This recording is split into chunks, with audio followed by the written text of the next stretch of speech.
dalam manaqib online internasional yang menjadi kegiatan kebanggaan guru kita.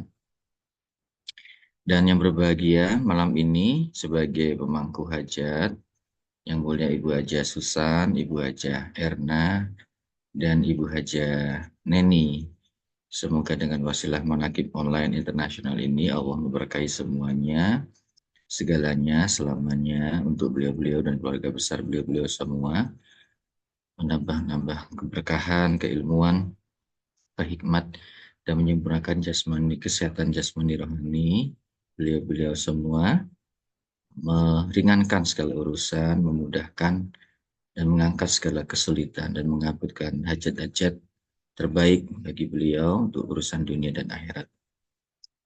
Juga para petugas manaqib yang bekerja dengan baik dan ikhwan akhwat seluruh jamaah manaqib oleh internasional malam ini yang dibisakan hadir. Alhamdulillah ada 71 titik di seluruh penjuru dunia. Nah, izinkan malam ini saya membahas salah satu huruf di dalam bulan Jumadil Tsanih ini, huruf Nun yang dimaknai dengan nikmat. Dan ini akan sebenarnya banyak berkait dengan huruf-huruf yang lain ya. Tapi sebelum itu mungkin kita perlu juga masih mengingat karena saat ini negara bangsa kita sedang mengalami banyak sekali cobaan dari Allah melalui beberapa rangkaian bencana ya, dari banjir, kemudian gunung meletus di Jawa Timur, di Lumajang, kemudian banjir dan longsor ini bertubi-tubi di daerah Sumatera, Sumatera Utara dan Sumatera Barat. Juga ini ada banjir juga di kota-kota lain ya, yang saya lihat kota Malang, Bekasi, dan Surabaya. Marilah kita berdoa agar para korban ini dari proyek bencana ini dimaafkan dosa-dosanya oleh Allah dan diberikan tempat yang terbaik. Juga keluarga yang terdampak, yang pengungsi yang jumlahnya ribuan dan mereka kehilangan tempat tinggal, ini dimudahkan urusannya, diberikan kekuatan dan kesabaran. Bikarahmati pengersa Aba Awas Al-Fatihah. A'udzubillahi minasyaitonirrajim. Bismillahirrahmanirrahim. Alhamdulillahirabbil alamin arrahmanirrahim maliki yaumiddin. Iyyaka na'budu wa iyyaka nasta'in. Ihdinas siratal mustaqim. Siratal ladzina an'amta 'alaihim ghairil maghdubi 'alaihim waladdallin. Salah satu huruf di bulan Jumadil Tsani ini adalah huruf Nun yang bermakna nikmat ya.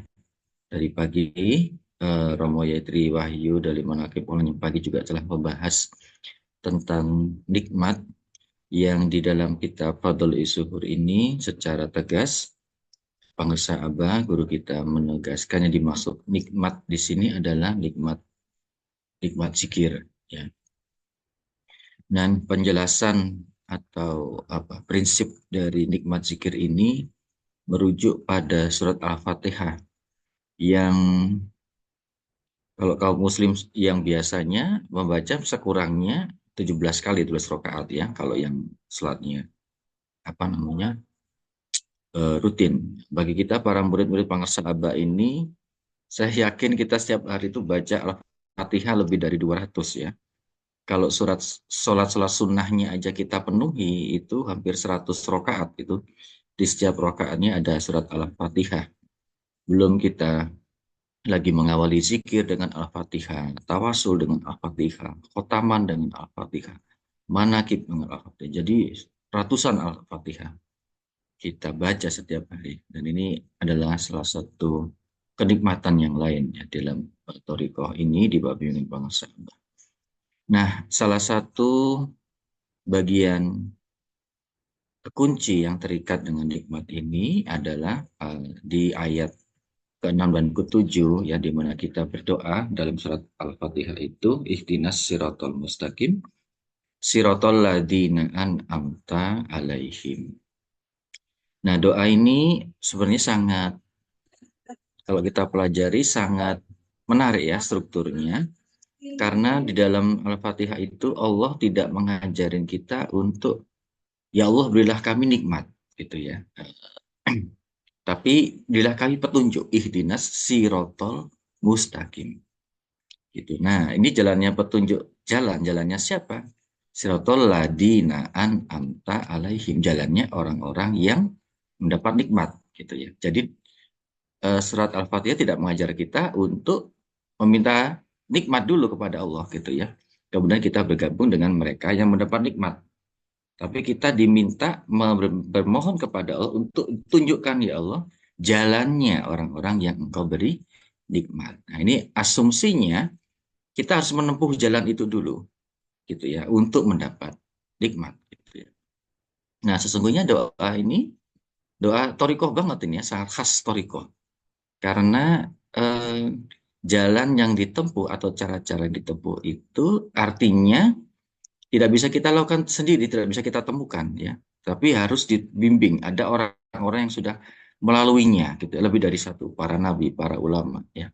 Para orang mendapat petunjuk langsung.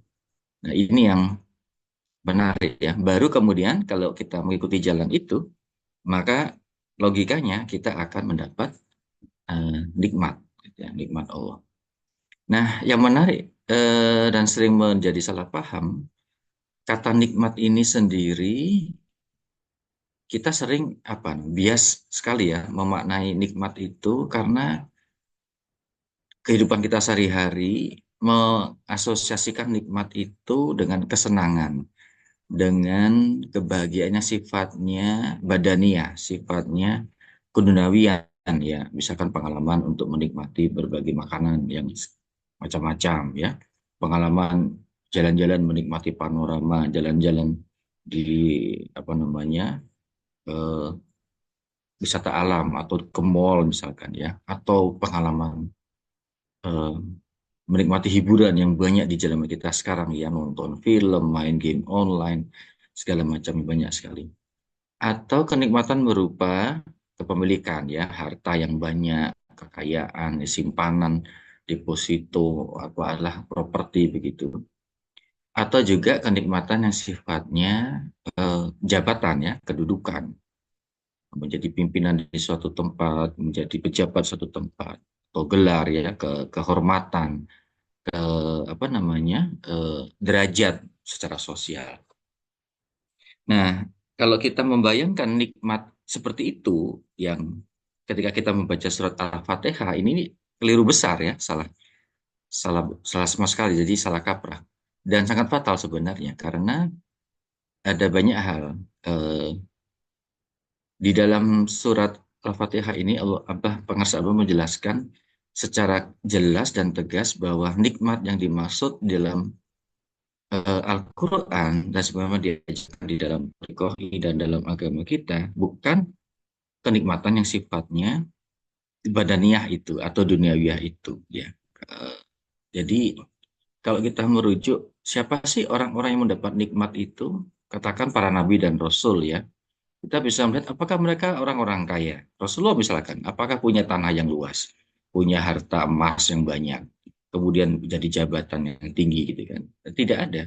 Nabi-nabi semua tidak ada yang kaya, kecuali Nabi Sulaiman ya, dan Nabi Daud yang sangat kaya. Konon Nabi Ibrahim juga memiliki kekayaan ribuan ribuan ternak gitu. Tapi yang sangat terkenal yang dijelaskan dalam Al-Quran adalah Nabi Sulaiman dan Nabi Daud ya. Nabi-nabi yang lain itu terbatas hidupnya. Rasulullah adalah contoh eh, kefakiran ya secara ekonomi. Jadi kalau Rasulullah adalah prototipe orang yang diberikan nikmat kepada nikmat yang paling tinggi, maka bukan kekayaan, bukan kedudukannya, apalagi warisan atau ketenaran. Tidak. Jadi kalau kita mengasosiasikan kenikmatan itu adalah pengalaman fisik ya, keduniaan itu salah salah kaprah. Nah, ini akan kita bahas selanjutnya. Nah, di dalam ajaran agama, dalam ajaran Islam, di dalam Al-Quran, dan wabil khusus dalam Torikoh ini, kenikmatan yang dijelaskan dalam berbagai bentuk, ini kurang lebih adalah berupa kejelasan, ya, petunjuk, kebermanaan diri kita sebagai hamba, sebagai makhluk. Dan yang paling penting adalah kedekatan, kemelekatan kita dengan Allah. Nah, ini yang ditunjukkan secara berulang-ulang. Di dalam Al-Quran tidak pernah ada ajaran etika atau konsep tentang kebahagiaan atau kenikmatan yang sifatnya keduniawian. Nah, ini yang keliru ya. Jadi Allah sudah menggambarkan taatlah Allah dan Rasul agar kamu beruntung. Ikutlah misalkan apa transaksi-transaksi misalkan ya, kalau jual beli yang kamu tidak pernah rugi, yaitu saling menasihati, melaksanakan sholat, menafkahkan hartamu di jalan Allah, mendermakan. Nah, itu tindakan-tindakan yang kalau dalam bahasa kita sekarang ya anti ekonomi gitu ya, anti komersial, anti kenikmatan gitu secara duniawi. Semuanya tidak ada kaitannya dengan kita bersenang-senang mendapat hiburan gitu atau memperoleh kekayaan atau mendapat jabatan misalkan ya. Nah, justru lawannya dari itu. Itulah jalan kenikmatan. Yang dengan itu kita diajarkan untuk mendekatkan diri kita kepada Allah. Sehingga makna zikir di dalam penjelasan Bangsa Abad dalam nikmat ini maknanya sangat luas sebenarnya, ya. Bukan hanya tindakan berzikir itu secara zikir kofi dan zikir jahar, tetapi itu adalah satu laku atau satu praktik di mana hati kita selalu terikat, selalu terkoneksi, selalu mengingat dengan Allah ya. Karena zikir itu kan tindakan hati, bukan tindakan pikiran. Memang di dalam ini pikiran kita yang aktif juga, tapi hati yang diaktifkan itu. Nah, dengan melekat, dengan ingat kepada Allah, itulah kita mendapatkan kenikmatan. Kenikmatan yang seperti apa? Kalau kita merujuk dalam beberapa penjelasan di dalam Al-Quran, ada banyak eh, petunjuk ya. Salah satu yang tiap kita baca di dalam manakib ya, misalkan itu tadi dari Mangkoba dibacakan oleh eh, apa namanya Ustaz Rukmana tentang para aulia Allah ya, lau khaufun alaihi walahum yahzanun.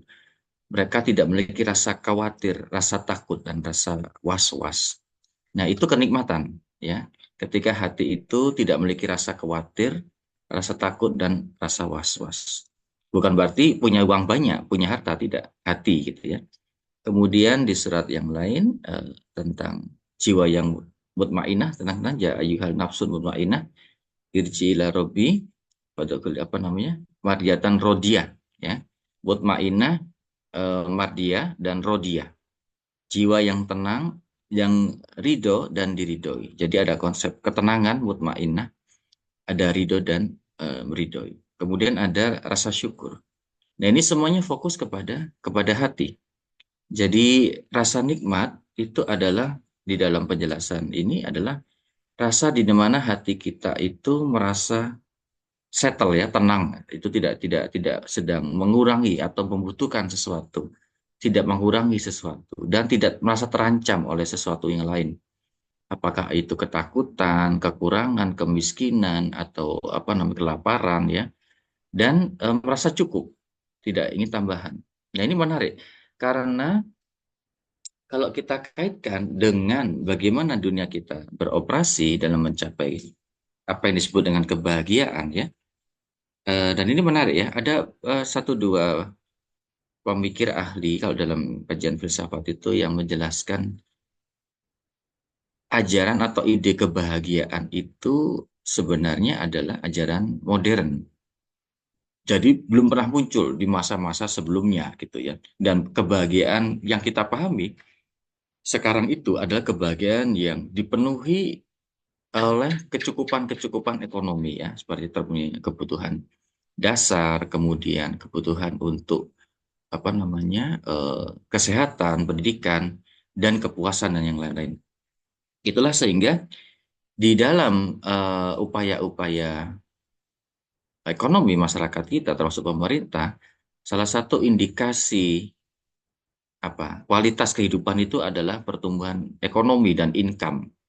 Nah, ini sangat ekonomis gitu ya. Sehingga seolah-olah kalau seseorang memiliki income batas tertentu, dia hidupnya cukup secara fisik, dia bahagia gitu ya. Atau suatu negara yang pertumbuhan ekonominya itu cukup, kayak sekarang kita ngejar 8% gitu ya, padahal terjadi ketimpangan. Itu kemudian negaranya, masyarakatnya bahagia. Padahal kenyataannya tidak. Ya. Nah, ini hanya ukuran-ukuran yang sifatnya keduniawian.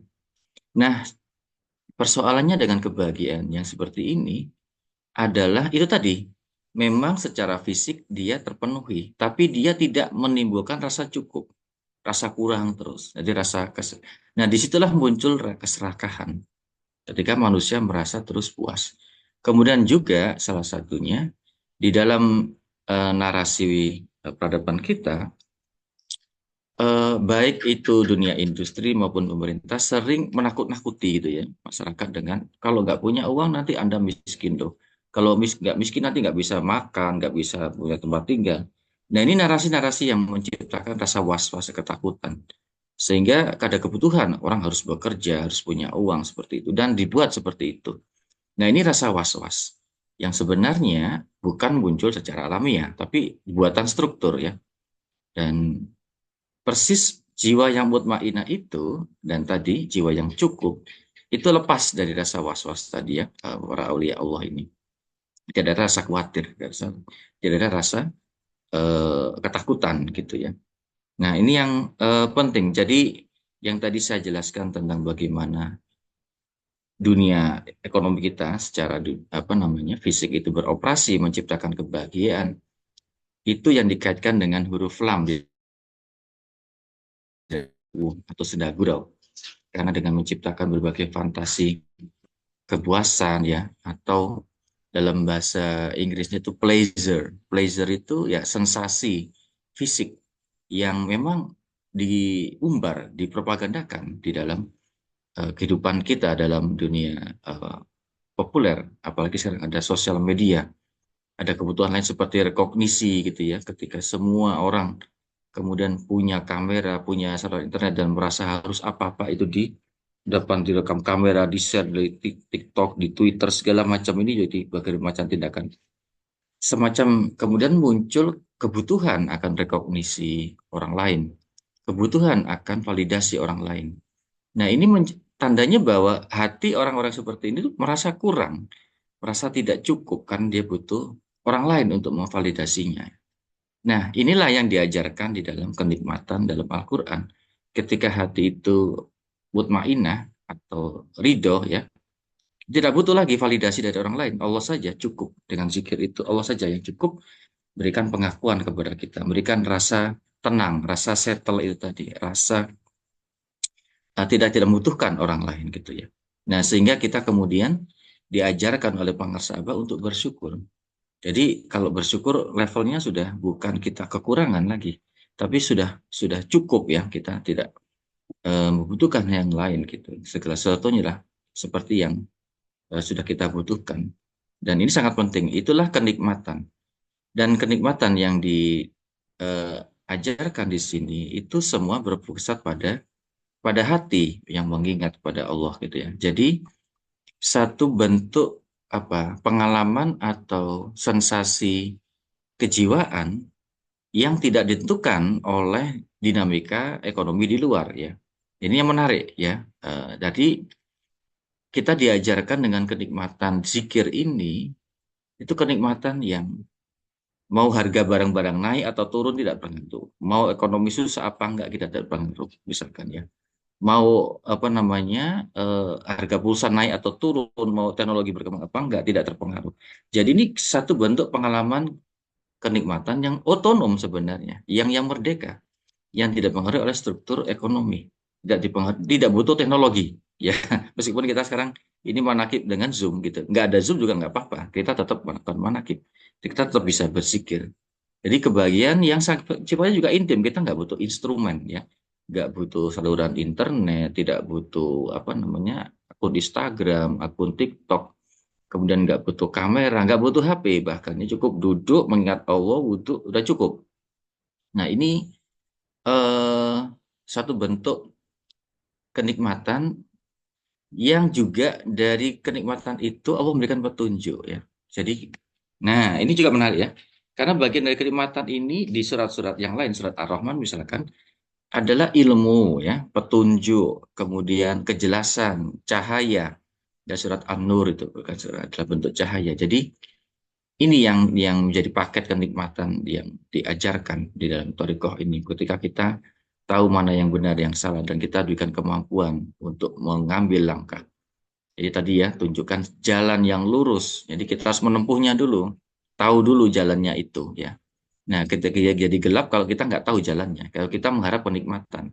Nah, jadi logikanya bagaimana mungkin kita kita nggak tahu jalannya, kemudian kita minta kenikmatan. Nah, ini yang ketersesatan itu terjadi di situ ketika kita tidak menginginkan satu ilmu atau petunjuk, tapi kita ingin senangnya aja gitu. Itu tidak mungkin gitu ya. Jadi inilah yang penting, petunjuk itu sendiri adalah sudah bentuk kenikmatan. Ya. Ketika kita diberikan keterangan, dibimbing oleh guru, oleh pengarsa Abah tentang amalia-amalia, tentang hakikat kehidupan kita, tentang ruh kita, tentang semuanya, tentang kebahagiaan itu, itulah kenikmatan ya, yang membuat kemudian hati kita lebih settle, pikiran kita lebih jelas, tujuan hidup kita lebih jelas, dan kita tidak membutuhkan apa-apa lagi. Seolah-olah kalau pengersa apa perjalanan kita udah selesai ya. Bahkan sampai jauh pengersa mengatakan kita udah mati 2 kali, udah hidup 2 kali gitu, tidak akan mati lagi gitu kan. Nah ini kamu butuh apa lagi? Jadi sudah selesai ya, secara hakikat sebenarnya perjalanan ini sudah selesai. Tetapi kita perlu memaknai, mencari pernik-pernik cahaya yang memang sudah diberikan kepada Allah itu. Nah inilah yang diajarkan di dalam Torikoh ini dengan zikir itu terus-menerus. Semakin kita bersih hati kita, semakin mendekatkan diri kita, maka rasa tenang, rasa settle, rasa cukup itu semakin kuat. Bahkan mungkin meluap-luap ya. Saya kira banyak ikhwan di sini yang mengalami gitu rasa tenang, rasa senang, rasa bahagia yang meluap-luap di dalam hati, sehingga sudah nggak butuh apa-apa lagi gitu ya, nggak butuh harta, nggak butuh jabatan, karena udah hatinya udah penuh rasa apa, rasa cinta, rasa sayang, rasa tenang ya, rasa syukur itu, dan tidak bisa dideskripsikan. Dan salah satunya itu kita peroleh dalam manakib ini gitu, nggak bisa dijelaskan ya, kenikmatan itu. Eh, dan inilah yang sesungguhnya definisi ya atau pengertian nikmat yang secara hakiki sesungguhnya ya, itu bukan kenikmatan yang kita peroleh dengan sarana-sarana fisik seperti makanan, tontonan gitu ya, pengalaman jalan-jalan, atau pengakuan orang lain, atau jabatan. Jabatan itu kan berarti kan organisasi struktur yang dibuat orang lain, ya. Atau apa namanya, kekayaan ya.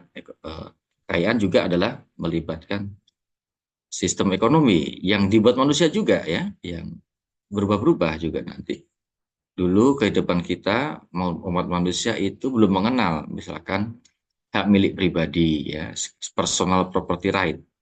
Nah, sekarang di zaman modern ada diperkenalkan personal property right, sehingga kita bisa punya benda kita sendiri, dan sebagian orang mengumpul-ngumpulkan ya kekayaan pribadi itu sebanyak-banyaknya dan ingin mengonopoli sendiri.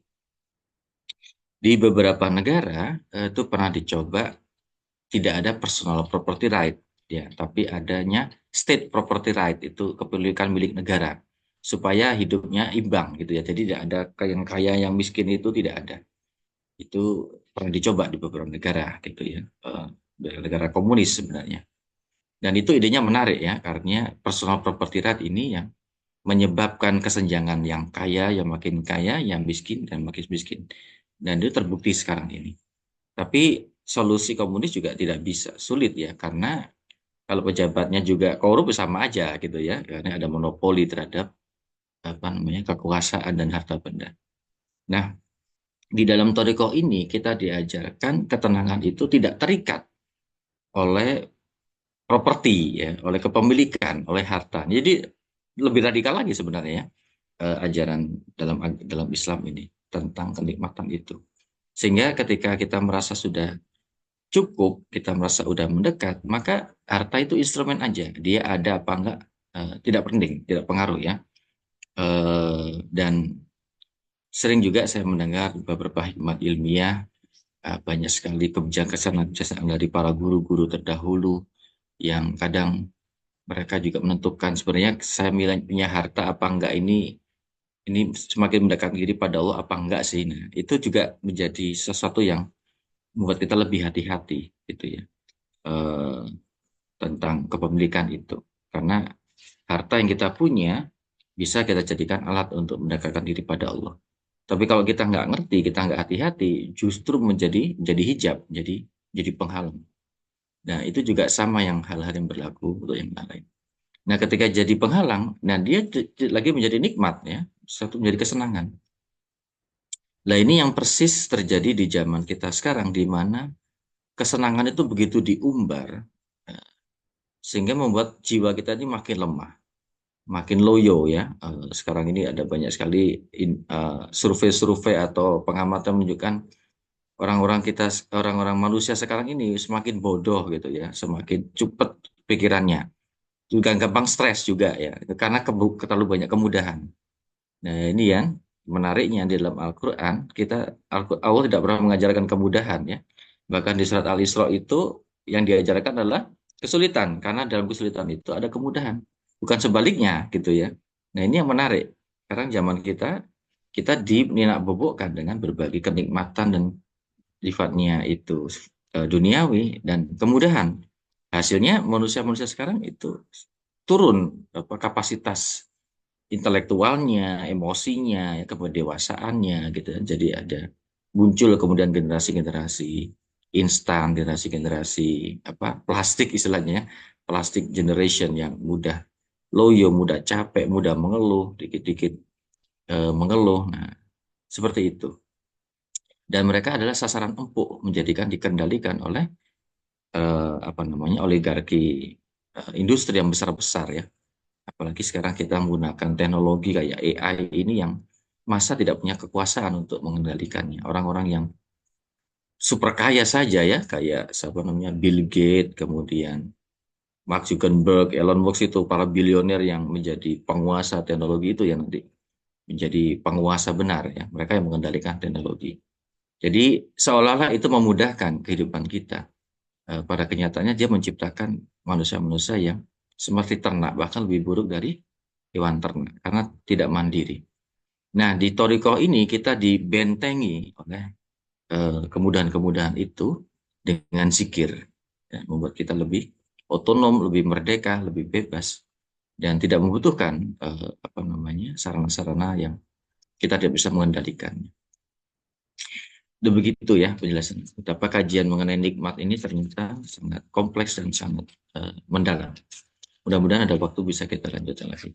Semoga Allah memberkahi semuanya, sekalinya selamanya. Bikarwati karot pangasa abaus al-fatihah. A'udzubillahi minasyaitonirrajim. Bismillahirrahmanirrahim. Alhamdulillahirabbil alamin arrahmanirrahim. Maliki yaumiddin. Iyyaka na'budu wa iyyaka nasta'in. Shiratal mustaqim, shiratal ladzina an'amta 'alaihim ghairil maghdubi 'alaihim waladdallin. Amin. Terima kasih. Wassalamualaikum warahmatullahi wabarakatuh. Terima kasih.